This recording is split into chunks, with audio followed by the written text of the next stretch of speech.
Hey guys, welcome back to the channel. In this video we are talking about how to block YouTube ads. As you know, whenever you play a video on YouTube, you see some ads on that video. So in this video I will show you how to block those ads. So first off, if you have not yet subscribed to my channel, kindly subscribe to my channel and click the bell notification.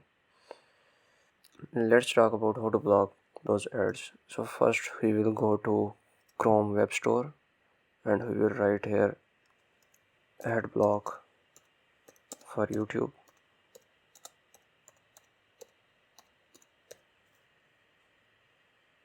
and as you can see there are extensions are available, so I will install this one. I will add to Chrome this extension, add extension. When it will be downloaded, I will show you. This will block all your YouTube ads. So this has been installed on our Chrome. So let's see if it is working or not. Let's play a video. As you can see, ads has been blocked. As you can read, cleaned by ad block for YouTube. So by using this extension you can block YouTube ads. So like and share this video. Thanks, take care.